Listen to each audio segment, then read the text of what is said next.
وما أرسلناك إلا رحمة للعالمين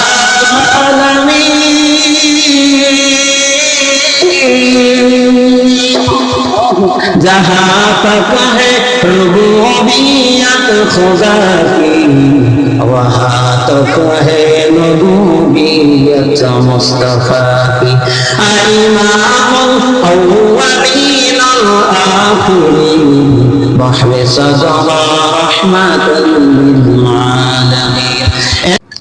নবীজি সাল্লাল্লাহু আলাইহি ওয়াসাল্লাম সোমবারের দিন রোজা রাখতেন। একজন জিজ্ঞাসা করলেন, সোমবারের দিন আপনি রোজা রাখেন কেন? নবীজি সাল্লাল্লাহু আলাইহি ওয়াসাল্লাম বললেন, এই দিনে আল্লাহ তাআলা আমাকে দুনিয়াতে পাঠাইছেন, তাই শুকরিয়াতান আল্লাহ তাআলার প্রতি নফল রোজা রাখি। যদি আমল করতেই হয় তাহলে নবীজি যেটা করছে সেটা করেন, না করলে দরকার নাই, গুনাহ যাতে না হয়। নবীজি সাল্লাল্লাহু আলাইহি ওয়াসাল্লামের জন্য এই পৃথিবীতে যা কিছু আছে সব কিছু পাগল ছিল। গাছপালা, মানুষ, পশু পাখি সবকিছু নবীজির জন্য পাগল ছিল। এমনকি প্রচন্ড গরমের সময় যখন নবীজি মরুভূমি দিয়ে হাঁটতেন, আসমানের উড়ন্ত মেঘ আয়েশা নবীজিকে ছায়া দান করতেন। নবীজি সাল্লাল্লাহু আলাইহি ওয়াসাল্লাম ইসলামের প্রথম যুগে একটা মৃত খেজুর গাছের গোড়ায় দাঁড়াইয়া তিনি খুতবা দিতেন। কিছুদিন পরে একজন সাহাবী একটা সুন্দর মিম্বর দিলেন, তখন পিছন দিক থেকে ওই খেজুরের গাছটা সরাই দিলেন, যেহেতু মিম্বরের ব্যবস্থা হয়েছে। ওই মিম্বরে প্রথম যেদিন নবীজি খুতবা দিবেন, ওই দিন শুনতে পান পিছন থেকে মানুষের মতো কান্নার আওয়াজ। সাহাবায়ে কেরাম সহ সবাই শুনতেছেন এই কান্নার আওয়াজ কোথায় থেকে আসে। সাহাবায়ে কেরাম নবীজি যখন বয়ান করতেন, তারা এমন ভাবে শুনতেন যেন পাখি মাথা বৈশা থাকতো, পাখি বুঝতে পারতো না আমার পায়ের নিচে মানুষ বসা। কারণ সাহাবায়ে কেরাম সবাই ছিল নবীজির জন্য পাগল। রাসূলুল্লাহ সাল্লাল্লাহু আলাইহি ওয়াসাল্লাম রহমতের নবী, রহমত পাওয়ার জন্য দুনিয়ার সব কিছু নবীজির জন্য পাগল, এমনকি রাস্তা মাটি পর্যন্ত পাগল। এক রাস্তা দিয়ে হাঁটলে এই রাস্তার মাটি আরেক রাস্তার মাটির সাথে গর্ব করতেন। আমার কপাল কত ভালো, কিছুক্ষণ আগে আমার উপর দিয়ে রাহমাতাল লিল আলামিন হেঁটে গেছে। সাহাবায়ে কেরাম তো মানুষ, তারাও নবীজির জন্য পাগল। কোথায় থেকে কান্নার আওয়াজ, সবাই খোঁজাখুঁজি করতেছেন। হঠাৎ খেয়াল করলো কিছুদিন আগে নবীজি যেই মৃত খেজুর গাছের গোড়ায় দাঁড়াইয়া খুতবা দিতেন, ওই গাছটা পাশে পড়ে আছে।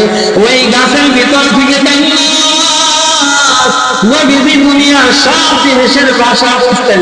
নবীজি ওই গাছের গাছ তার ভাষায় নবীকে বলতেছেন, এর পয়গম্বর আমি মৃত ছিলাম, কোন দুঃখ ছিল না, আমার কপাল ভালো ছিল, কারণ আমার গোড়ায় দাঁড়াইয়া রহমাতাল লিল আলামিন খুতবা দিতে। আজকে থেকে আমার কপাল খারাপ, কোনদিন রহমাতাল লিল আলামিন আমার গোড়ায় দাঁড়াইয়া কোনদিন খুতবা দিবে না। এই জন্য আমি কান্না করতেছি। নবীজি নিজের সিনার সাথে মৃত গাছটাকে ধরলেন, আর নবীজি দোয়া করে দিলেন,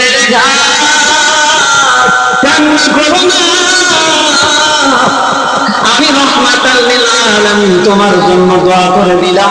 কাল কিয়ামতের ময়দানে যারা জান্নাতে যাবে, ওই জান্নাতীদের সামনে যখন আমি রহমাতাল লিল আলামিন খুতবা দিব, ওই জায়গায় আল্লাহ রাব্বুল আলামিন তোমাকে জীবিত করাইয়া দাঁড় করায় দিবে।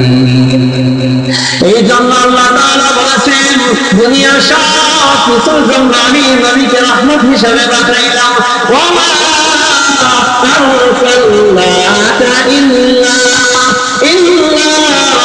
رحمة للعالمين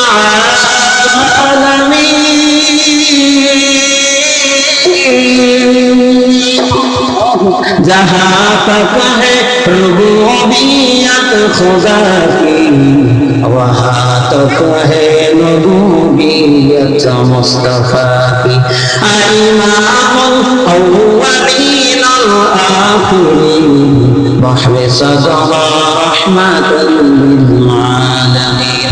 এ মুসলমান নবীর উম্মতের দল, অনেক হাজী সাহেব নবীর পাগল হইয়া হজে যাওয়ার পর আসতে চায় না।